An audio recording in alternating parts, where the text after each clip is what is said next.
Colonel, you've been spot on in your assessments of what is about to unfold. And it seems over the past 24, 48 hours, things have gotten very bizarre. Can you help us cut through some of the disinformation that's floating around out there? What is the truth at this hour? Well, admittedly, the fog is pretty thick, so we can all be forgiven for being a little confused from time to time as to what is true and what isn't. We know, for instance, that last night, perhaps as many as 100 missiles were fired by the Russian forces. At least 50 to 60 of them penetrated Ukrainian air defenses and wiped out another substantial portion of the Ukrainian power grid. In fact, today, a spokesman for Zelensky pointed out that unless there are serious attempts made to prepare for the winter and improve the situation in Western Ukraine, they may have to evacuate whole cities where there is no power. The country is literally operating in the dark. So this doesn't bode well for Ukraine. At the same time, almost completely unrelated to this reality of Ukraine's descent into chaos because there is no energy, you have this strange announcement that we're suddenly sending, after 8 months of no accountability, a few hundred soldiers under a brigadier general into Ukraine with the mission of somehow or another tracking all of the equipment that's being sent. Well, we already know that large quantities of the equipment are being sold off to others around the world, including ISIS. What is this really all about? I mean, we've been at this for 8 months. We've spent $65 billion, and now suddenly we're worried about accountability. This is beginning to look a little like an advance party for this very dangerous proposition that a multinational coalition of the willing, a force of perhaps 50, 60, 70, 80,000 Western troops will eventually go into Western Ukraine. This was floated, as you know, a couple of weeks ago by General Retired Petraeus. Right. And people at the time tended to dismiss it. I said, no, you've got to take this very seriously. He wouldn't say it unless others had urged him to do so. So I think this may have something to do with it. We don't know how many Americans, contractors in uniform and so forth, are already in the country anyway. But if this is what I think it is, there's also another rumor floating around inside the Beltway. It hasn't been officially announced, but I think it may be, that we're actually talking about standing up a Russian government in exile. Now, if you're interested in coming to some sort of arrangements with Moscow, wow. First of all, don't put together a multinational force to intervene, because the Russians have already said, if you do this, we'll destroy it effectively. So if we go in there, we're going to be at war with Russia. Perhaps the multinational force is designed to try and drag NATO as an alliance into this war that the Europeans, frankly, would otherwise not want to fight. And the second thing is, if your purpose is not regime change, as stated by President Biden, why would anyone even consider the idea of setting up a Russian government in exile? If any of this is supposed to promote peace, understanding, whatever you want to call it, let alone an agreement with Russia, I'd say none of it works. It's a disaster.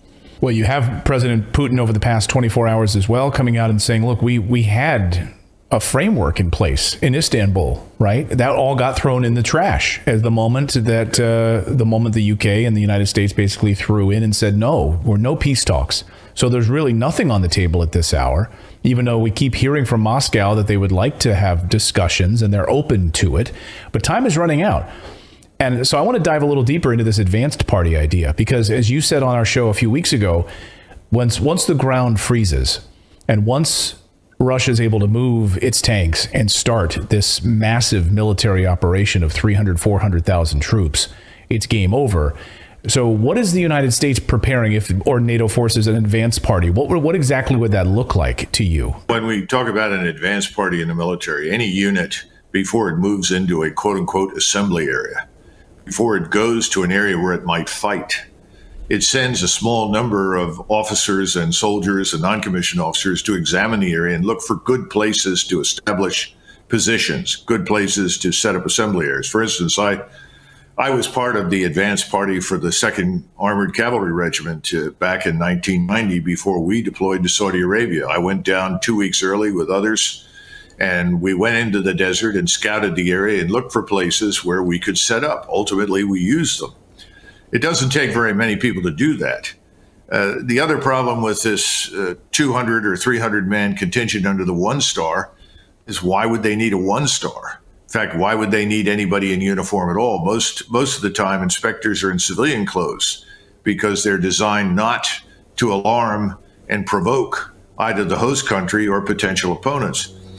So it's perfectly logical to say that these people are looking for areas where they could set up, where they can establish power, where they can fuel themselves, where they can sustain themselves, live. And I don't know what else you could point to, because the notion that they are going to track in an area the size of Texas all of the equipment, at least 40% of which is being sold off and sent to other countries, is absurd. I don't see it happening. So some of the reports we're hearing, and you can confirm this on your side as well, is that Kherson specifically, there's a mounting of forces in that area. More evacuation orders have been ordered on the Russian side. Where do you think this advance party might find the most opportune place to set up? And ultimately, then what's the end game then? Is it the United States and NATO amass tens of thousands of forces in that area and move into the 4 annexed regions, the Donbass? No, I don't think so. I think it's more likely that they'll stay west of the Dnieper River. And one of the points that's being made is that these forces, if they go in, will stay out of artillery range. The same thing is true for these inspectors, that they will not go forward where they might come under fire by Russian forces, that is, within artillery range. The problem with the notion of outside of artillery range is it excludes the tactical and theater ballistic missiles and cruise missiles, which the Russians have thousands of, carrying up to 1,000-pound conventional warheads, conventional explosives. These are pinpoint accurate in their destinations. So frankly, from the moment you step over the border from Poland into Ukraine, or over the border from Romania into Ukraine, you could be targeted. And we tend to forget that just as we have space-based and terrestrial intelligence gathering assets, in other words, satellites and unmanned systems, so do the Russians. The notion that you're going to fool anybody, sneak in over the night and set up somewhere in Western Ukraine with impunity is crazy. If we go into that country, we will come under fire. And frankly, if you're a Russian, you know this is quote unquote multinational. Your first instinct is to destroy the U.S. forces, who are ultimately leading it, who are the core element of the force, as well as U.S. command and control, which is effectively NATO command and control. NATO has no independent command and control, intelligence, surveillance, reconnaissance, none of it. It's all dependent upon us. So this is an invitation to direct war with Russia. It's unbelievable, because as we sit here, we're not hearing anything out of Washington about this. There's really no discussion at all about it. All we keep hearing in Pentagon briefings is these are the new advanced systems that we are sending to Ukraine, Vampire anti-drone systems. You've talked about a number of different specialty heavy weapons that you were talking about a few weeks ago. Now we're hearing that those are being ramped up to being moved into Ukraine as well. So we're not hearing anything from Washington about this. And what happens, Colonel, once American soldiers start arriving in coffins at Dover Air Force Base? Well, it depends on your perspective. I think the assumption is potentially inside this administration that if they go into Western Ukraine and our forces do come under fire and American lives are lost, that there will be, quote unquote, a rally round the flag effect inside the United States, and everyone will clamor for war with Russia. It's happened before. I mean, if we go back to Pearl Harbor, I mean, quite frankly, Pearl Harbor was something that everyone knew was inevitable as soon as the oil embargo was imposed on Japan. And the Japanese submitted 3 peace proposals, the last one in October of 1941, that met all of our demands, and we rejected all of it. So the Navy wanted to move the fleet out of Pearl Harbor, and FDR insisted that it stay there. Now, as a result, the United States, if you look at the polling data, which was overwhelmingly opposed to entrance into war in Europe, was then left with no choice, a fait accompli. But this is not Pearl Harbor. Western Ukraine is not Pearl Harbor. It is not part of the United States. It's not territory that we protect. It is not an extension of NATO. And so if we do this, I think they're making a mistake. I think a lot of people are going to be suspicious and say, well, wait a minute, what are we doing in Western Ukraine anyway? But I suspect they're betting that they might be able to get what they want, which is a direct military confrontation with Russia. And we haven't even talked about the nuclear dimension. Well, yeah, let's talk about that side of this.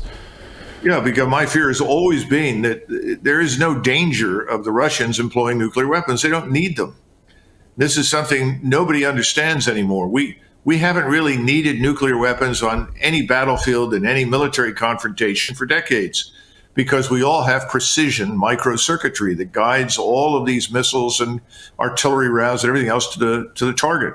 The reason we had nuclear weapons on the battlefield for many, many years for potential use was to ensure that if we launched at a target, it would be destroyed, because we didn't have to hit it per se. We could hit near it, and that would cause so much damage that you'd achieve your aim. That's gone. Neither we nor the Russians really need nuclear weapons. But my concern has always been that if we go into Western Ukraine and we take heavy casualties, and the Russians decide, well, that's the end of it, no more nonsense, and just roll us up. In other words, really roll right into contact with us and roll up to the border with Poland or Romania, that people in Washington will say, well, we have to use a nuclear weapon. Because if we don't, we will be seen as losing. Remember, every time that Stoltenberg has talked, he says, well, NATO cannot lose this war. If this war is lost and Ukraine does not prevail, that will be seen as a loss to NATO. Well, if you're going to take that position, then the nuclear option does loom in the background. Hopefully, there are people with common sense in Washington and understand that is not an option. Because the use of any nuclear weapon, if we say, well, this is a small nuclear weapon, that's okay to use. It's only 5 kilotons, right? Which is maybe half the damage of Hiroshima. That's okay to use that. We're insane, because the Russian will look at this and say, oh, they're using nuclear weapons, launch a first strike. No more nonsense. And suddenly we're staring into the abyss of nuclear winter and catastrophe. What does a confrontation with Russia look like at this moment, and whether or not NATO forces are involved or not? We hear, I'm curious your assessment now of the 300,000 and these, arguably a few weeks away, maybe a few days away from ground freezing and this mobilization unfolding. And I think that based upon the weather that I'm hearing from Ukraine, it may be another 2, 3, 4 weeks before it freezes thoroughly. So there may be a space there, and that's what worries me about this multinational force, that they may see this as an opportunity before the Russian offensives begin. And we're hearing reports of a lot of mercenaries now on the battlefield on the Ukrainian side. Is that indicative of the fact that the Ukrainian army is all but destroyed? Yeah, their manpower is almost exhausted. What's interesting to me is to hear people in NATO say, well, the Ukrainians have limitless manpower, as though every human being who is a man, and potentially even women, can somehow or another be dragooned into fighting. They've already got problems with desertion. They've got problems with people that refuse to fight. They've had units up and down the line in front of Kherson and all the way up to the Russian border saying we're not going to attack anymore, because to attack these Russian defenses is suicidal. And indeed, they're correct, it is. So now you turn to mercenaries. We have a lot of Polish troops in Russia or Ukrainian uniform. We have some Romanians apparently now joining this. I think the latest count on ISIS fighters hired by the United States government to fight for Ukraine is about 70, maybe 80 by now. This is something that is beyond our imagination. And by the way, when people talk about the Russians, they don't understand something. Every Tsarist Russian army, and in fact the Soviet army, had large numbers of non-Slavs and non-Europeans in it, always. Large portions of historic Russian cavalry consisted of Mongolian, Tartar, Turkic troops.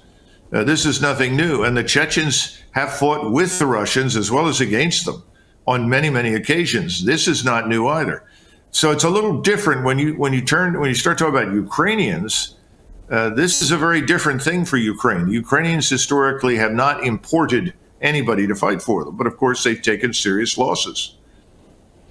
When this mobilization happens in a few weeks, What do you anticipate will happen from the Russian side on the mobilization? I mean, I'm asking you. The mobilization is already underway, but I mean, it's close to being over. In other words, the first 300,000 are largely showing up now in the support formations and in some of the combat formations that need to reach 100%, preferably 105 or 110% strength before you go into action. But the mobilization itself in Russia, I'm told, is not really being terminated. It quietly continues. And that's why I've told people that potentially by January, end of January, you could have as many as 1 million Russian troops in the field. Now, numbers do matter. They're not always decisive. But the other point is this business about equipment. The equipment that we're seeing show up right now is better than any of the equipment they've used to this point.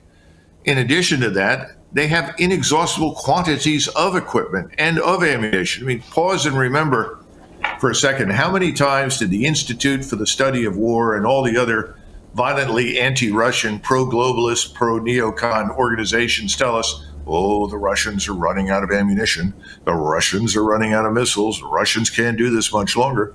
It's always been wrong. Russia is prepared, and Russia can fight as long as it needs to sustain itself. Europe, on the other hand, is very different. They don't have the fuel, they don't have the power, the electricity. Just look at the diesel issue that you brought up the other day. Right. The diesel problem over there is acute, not in Russia, but in Ukraine and in Europe. So you start pushing forces into Western Ukraine. How long can you keep them moving? How do you ensure that they can be supplied and provided with transportation? More important, how do you replace your losses? I mean, the Russians have taken some losses. They're all replaced.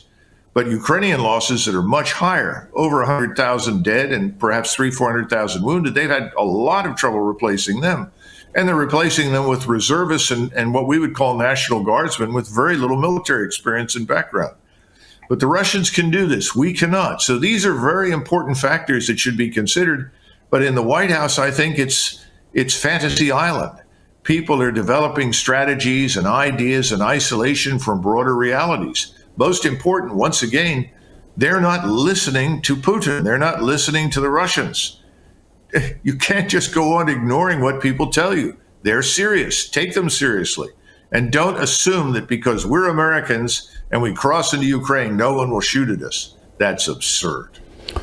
I'll get you out of here on this question, which is the midterm elections. Of course, in the United States happens next week. A lot shifts after these elections.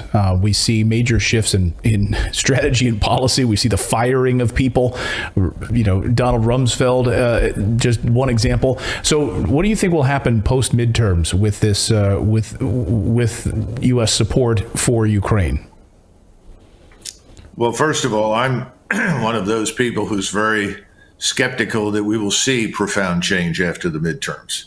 I hope you're right, but I haven't seen much to give me faith in these so-called Republicans. I mean, once you get past Chip Roy in the House and past Rand Paul in the Senate, how many stalwarts do you have out there that will carry the fight forward?